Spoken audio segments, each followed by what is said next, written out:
Devam endaştım. Liksimizden devamı. Vatandaşlar bugün çizler kimin 23. yıl 6. ayının 8. günü hafta Perşembe. Endiki mavzumunda yukarıda dediğimi dedik. Mesela yardımcı devlet işler katibi Kirtin Berk'nin Cungunu ziyaret kılışıga.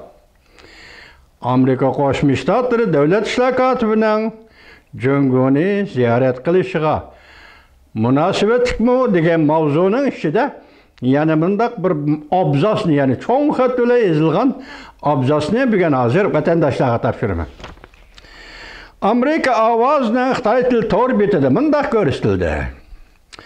Amerika Qo'shma Shtatlar Davlat Mahkamasi Sharqiy Osiyo va Tinch okean ishlari bo'yicha yordamchi davlat ishlar kotibi.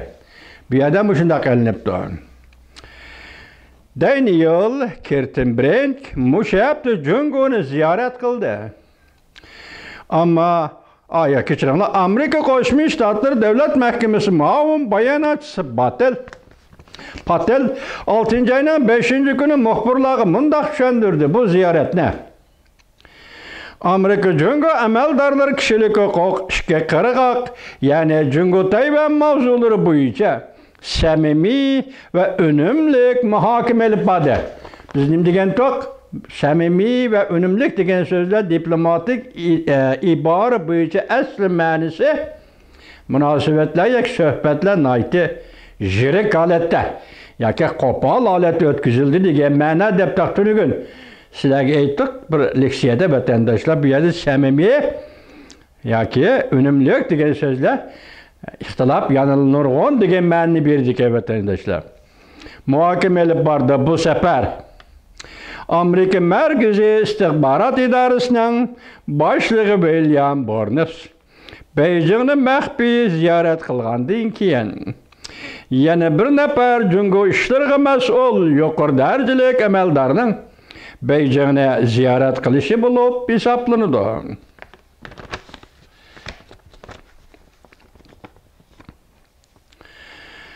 Bu ziyarette Daniel Kirtenbrink Amerika Jungo amaldorlari bilan suhbatga o'tirganda Amerika Jungo amaldorlari bilan suhbatga o'tirganda kishilik huquq ishga qirg'oq ya'ni Tayvan Jungo mavzulari bo'yicha samimiy suhbat elib bordi. Vatandaş müşahede sizga bizga kerak hozir. Hani çoğun işler gücümüz yetmeydi o. Sizge bizge kirgiymişler kişilik hukuk. Elbette bu kıtım Daniel Kirtenbrink Beijing'de aldırap digidek bir gün tuğdayak tuğmadı. Bada kayıttı koşur ama muşundak bir keskin peytti mi? Yardımcı devlet işler katibi Daniel Kirtenbrink kişilik hukuk doğrusunu sohbetleşti. Mesela kişilik hukuk Hong Kong kişilik hukuk meselesi, Uyguristan kişilik hukuk ve Uygur kırgıncılığı meselesi, Tibet meselesi muqarrar bunun içinde yani kişilik hukuk diyen muşu isim, muşu abstrakit hazır koyuluşu da içinde muşu mesele mevcut depli düşünseniz buludu vatandaş. Endi devamı. Jungo'nun kızıl işkinci evladı bu ayrım torbet kelgen qısqa xabarlar qatar Amerikalik bo'lib o'zgarib bo'ldi. Vah, qattiq gapkina. Jungo'ning qizil ikkinchi avlodi Amerikalik bo'lib o'zgarib bo'ldi. Alqanada Amerika dollari Jungo'ning qaynan og'dirilishini kutmoqda. Ajoyib gaplar bu. Bundaqda bu Jungo'da qizil ikkinchi avlod o'zligidan Amerikalik bo'lib bu deganlik Amerika'nın dünya qarışı, Amerika'nın alam qarışı, qadr-qimmat qarışı, Amerika'nın demokratiyasi, Amerika'nın tashqi siyosati kishilik huquq masalasi, Amerika'nın tashqi siyosati insonparvarlik masalasi barliq millatlarga, barliq davlatlarga. Demak, Amerika'nın davlat qurish prinsipi, Amerika'nın qonun va asosi qonun bilan davlat boshqarishi, musha qatorliq bir qator masalalarni aytganda hozir Jungo fuqarolari bildi, tushundi. Şunu özlerini Amerikalik deb chaqladi. Hozir bularning qo'lida dollar turibdi deydi. Hazır millet yamanğı boysunmaydı o. Hükümetke merkezge boysunup ketmeydi, hıyanet kılgandı, hıyanet kıldı, pul tapkandı, pul tapıdı, dollar aylandı, aylandıralar. Hukuk ulanın üzün koludu o vatandaş. Mışında ahvalda hazır bu kişiler resmi Amerikalık'a aylandı. Fakat bir yolunu kütmekte yani. Cunanhay'ın aldırılışını kütmektedir. Obzorçu Şici. Ne dedi? Hazır Cungo'ga iqtisat sahasida Cungo'daki zavod fabriklarga mesela Cungo'nun özünün chet el zavod fabrikleri emas. Cungo'nun özünün zavod fabriklerine chet elden zakaz kelmeydigan boldu deydi.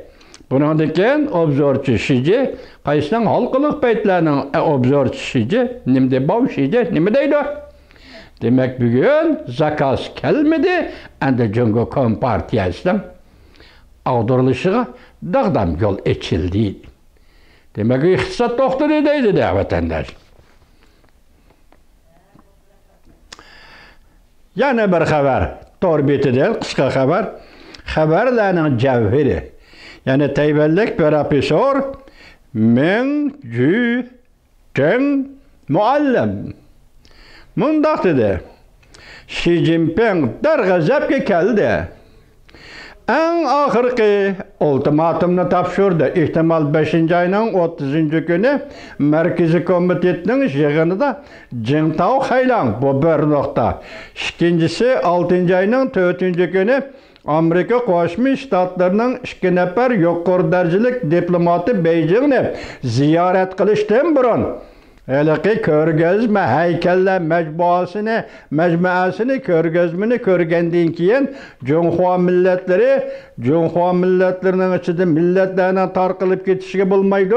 Vatanının birliği Cunhua milletlerinin anisi canı menfaati edigen sözlerini sözlüydü.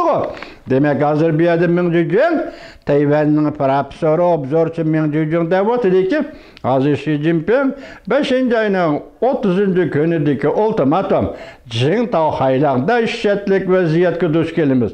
İkincisi hazır Amerika Qo'shma Shtatlarının 2 nafar devlet erbabı yoki diplomatlarının Beijingni ziyorat qilishidan burun Xi Jinpingning so'zlagan so'zi Meng Ju-Chengning qalamida bu eng oxirgi ultimatum. Hazır Amerika topshirayotgan masala demek yo'q demakchi. Barlık özgürlüşki yak, Tayvan meselesi de yak, Uygurustan meselesi de yak, Tibet meselesi de yak, Hong Kong meselesi de yak. Demek bu katlıklık endi keyinki ziddiyetleri var. Vaziyetki yani kandak burada. Bunu keyin körümüz hazır Meng Ju-Cheng'e degeni Xi Jinping hazır en ahırkı ultimatumda topşirdi. Yani bugün Tayvan boğuzu uruş ve yaki tinçlik. Yani ultimatumның bir kısmı şu. Tayvan boğazda uruş kılımız mı? Tayvan boğazda tinçlikni işe aşırımız mı? Köpçüket, köremsiz bir halet. Yani muş sözlerden peyda buluvatkan vaziyet haleti körümsiz bir halet. Tinçlik ve uruş. Tallaşqa doğru gel. Tayvan boğazda yaki uruş, yaki tinçlik. Tallaşqa doğru geldi. 6. ayının 8. günü halkılık beytle yutup vatandaşlar. Endi yana bir haber hazır. Biz sizlerge sözlep öttük başta. 3 parça delil paket. Kakhovka dambisini yoki suv tosmasini partlatgan urush jinoyatchisining shu ekanligini ko'rsatdi. Rusya allaqachon mudofaa bosqichiga kirdi. Mavzuli xabar 6. ayning 7. kun Vanmetor bitida e'lon qilindi. Xabar mundaq boshlandi. Ukrainaning janubida, ya'ni Dnepr daryosida Kakhovka dambisi suv tosmasi portlatildi. Suv sal yor elib oqdi. Tuvan iqlim urush maydonini suv bosib ketdi. Minglagan 10 milyon Ukrayn adamlar xatar içinde kaldı. Uzun müddetlik insanperverlik afeti yüz verdi ve yüz verişi mümkün. Dambının yoki tosminin partlaşı 3 işten direkt biridir. birinchi Rossiya-Ukraina urushi yangi bir bosqichga kirib keldi. Ikkinchi Cenva kelishimiga xilof urush jinoyati sodir qildi. Dambani to'smini portlatdi. Demak, ayni chog'dagi Cenva kelishimiga xilof urush jinoyati paydo qildi. Uchinchi, Rossiyaning urushda strategik tirkishdan endi mudofaa bosqichiga o'tganligini ko'rsatib berdi. Ukraina taraf oddiy bir gap, bu ishni Rossiya taraf qildi dedi. Rossiyaning bayonotchisi Peskov bu ishni Ukraina qildi dedi. Ukraina Krimiyaning suv manbaini uzib tashlamoqchi bo'ldi deb ko'rsatdi. Demak, Dnepr daryosi bu tug'an bu to'sma amaliyotda Krimiyani suv bilan ta'minlashni ustiga oladigan to'sma tug'an ekan vatandosh. Masalan, Peskovning deyishicha, hozir Ukraina armiyasi nima deganda, biz Krimiyaga yurish qilamiz deganda, shuning oldida yuz berayotgan ishmi bu? Ukraina armiyasi mundaq ko'rsatdi. Dambini portlatishni Rossiyaning 205. Sapyorlar brigadasi o'rinladi. Bu brigadaning qo'mondoni Olga Makalevich buyruq tushirdi. Demak, bosh nima dedik? Dambini portlatgan shu dedik mavzuda. Uning ismi bu yerda chiqdi. General Olga Makalevich dambini Dnepr daryosi suv to'smasini portlatishni shu bejardi dedi. Endi hozir halqılık paytlarda men müşahiy chiqishda yana bir abzas. Bunda xabar keldi vatandaşlar. Halqılık mavzu deb qo'yibdi bu bosh mavzuni. Rossiya armiyasi dod faryod ko'tardi. Bizni o'ldirishga boshladi. Ya'ni kim? Ukraina armiyasi. Bizni o'ldirishga boshladi. Ukraina armiyasi üç tarafdan bizni qorshab oldi. Rossiya chegarasi ichiga butun atrofda o't tashdi. Endi bu nima gap bo'lib ketdi vatandosh? Butun Rossiyaning ichi. Demak, o't tashdi degan butun Rossiyaning ichida urush oldi. Ya urush maydoni. Mana qarang. Rossiya chegarasi ichiga butun atrofda o't tashdi. Rossiyaning butun territoriyasi oldin qasabga aylandi. Demak, hozir Rossiya Ukraina urushi endilikda boshlaydi. Mudofaa, hujum, mudofaa. Tangshilib bu qatim Dnepr daryosi to'smasining portlatishi Rossiya armiyasining mudofaaga o'tganligi yoki Dnepr daryosidagi to'sma to'g'onning portlatilganligi Rossiya va Ukraina urushining yangi bir davrga, yangi bir bosqichga kirganligi 3 nuqtada so'zildik bor. Kirganligi deb bo'lib, endi bu yerda eng oxirgi qarang, Rossiyaning butun territoriyasi yoki davlatichi oldin qasabga aylandi. Endi nima bo'lib ketdi jahon vatandoshim? Demak, Moskva va Krimiya oyada qarab, Moskvaga Kremlning bo'sug'usiga.